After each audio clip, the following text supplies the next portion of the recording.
जय माता दी दोस्तों, आज हम बात करने जा रहे हैं यस बैंक के Q2 रिजल्ट्स के बारे में। यहाँ पे हम डिस्कस करेंगे। देखिए क्या है कि यस बैंक ने यहाँ पे कोई डिविडेंड डिक्लेयर नहीं किया, ना ही कोई यहाँ पे बोनस अनाउंसमेंट हुआ, ना कोई स्टॉक स्प्लिट हो रहा है। जस्ट यहाँ पे कंपनी के फाइनेंशियल डेटा के बारे में डिस्कस करेंगे, क्या आने वाले टाइम में यस बैंक अच्छा परफॉर्मेंस दे पाएगा कि नहीं दे पाएगा। देखिए किसी बैंकिंग स्टॉक के Q2 रिजल्ट या कोई सा भी रिजल्ट आप रिव्यू करने से पहले मैं आपको बता दूँ, वहाँ पे NPA बहुत इंपॉर्टेंट होता है। कहीं NPA में इम्प्रूवमेंट देखा जाता है तो नो डाउट आने वाले टाइम में स्टॉक अच्छा परफॉर्म दिखाएगा। तो यहाँ पे देखेंगे टोटल इनकम की बात किया जाए, इंटरेस्ट की बात किया जाए, तो यहाँ कंपनी की देखेंगे इस क्वार्टर में देखा जाए तो 737 करोड़ के आसपास, और पिछले क्वार्टर में देखेंगे 759 करोड़ के आसपास, और पिछले साल के सेम क्वार्टर में देखेंगे 773 करोड़ के आसपास है। मतलब देखेंगे क्वार्टरली वाइज देखेंगे तो यहाँ पे टोटल इंटरेस्ट अर्निंग जो है गिरता हुआ दिखाई दे रहा है। जी हाँ, वहीं बात करते हैं कंपनी का टोटल इनकम की बात किया जाए तो टोटल इनकम में देखेंगे कंपनी का इस क्वार्टर में 902 के आसपास था, पिछले क्वार्टर में 934 करोड़ के आसपास था, और पिछले साल के सेम क्वार्टर में था कितना 913 करोड़ के आसपास।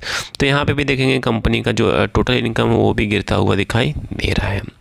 फिर बात करते हैं कंपनी की ऑपरेटिंग प्रॉफिट की बात किया जाए, एक्सपेंसेस की बात किया जाए। यहाँ पे देखिए क्या होता है, कंपनी के एक्सपेंसेस जब काट दिया जाए, ठीक है, निकाल दिया जाए, फिर उसके बाद टैक्सेस जो होता है कंपनी का मेन आफ्टर टैक्स, जी हाँ, प्रॉफिट आफ्टर टैक्स निकालते हैं, ठीक है, ये रहा बिफोर टैक्स आफ्टर टैक्स। इसको निकालने के बाद कंपनी के पास जो मेन इनकम होता है वो देखा जाए तो इस क्वार्टर में देखेंगे कंपनी का जो मेन इनकम है 65,467 करोड़ के आसपास बनता हुआ दिखाई दे रहा है, और पिछले क्वार्टर में 80 करोड़ के आसपास, मतलब 80,107 के आसपास दिखाई दे रहा है, और पिछले साल के सेम क्वार्टर में देखेंगे 55,304 के आसपास दिखाई दे रहा है।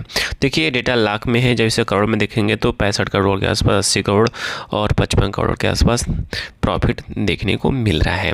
तो ये देखेंगे इस क्वार्टर में पिछले साल के सेम क्वार्टर से कंपेरिजन करेंगे तो यहाँ बढ़ता हुआ दिखाई दे रहा है, और ये पिछले क्वार्टर की बात किया जाए, मतलब Q1 की बात किया जाए, उसके कंपेरिजन में यहाँ पे गिरता हुआ दिखाई दे रहा है। मतलब जो भी कंपेरिजन होता है पिछले साल के सेम क्वार्टर से होता है, तो पिछले साल के सेम क्वार्टर से यहाँ पे बढ़ता हुआ दिखाई दे रहा है। तो नो डाउट आने वाले यस बैंक में भी तेज़ी देखने को मिल सकता है, क्योंकि देखिए रेवेन्यू ग्रोथ में थोड़ा सा गिरावट है, इंटरेस्ट में गिरावट है, तो बट नेट इनकम में देखेंगे, नेट प्रॉफिट में देखेंगे तो वहाँ पे बढ़ता हुआ दिखाई दे रहा है। वहीं बात करते हैं कंपनी के NPA की बात किया जाए, नॉन परफॉर्मिंग एसेट की बात किया जाए, जो सबसे इंपॉर्टेंट होता है किसी भी बैंकिंग स्टॉक्स के लिए, किसी बैंकिंग शेयर्स के लिए, तो यहाँ नेट इनकम ग्रॉस NPA का मैं बता दूँ क्या होता है, full form non performing asset, जहाँ पे मतलब कंपनी इस एसेट पे, मतलब कि कुछ एक ऐसे एसेट्स होंगे जहाँ पे कंपनी बैंक उस पे 1 रुपये नहीं कमाती होगी, उससे कहते हैं NPA, नॉन परफॉर्मिंग एसेट कहते हैं। तो यहाँ पे देखेंगे कंपनी बैंक की बात किया जाए तो इस क्वार्टर में 0.3 था, पिछले साल के सेम क्वार्टर में देखेंगे 0.5 था, और पिछले क्वार्टर में 0.3 था।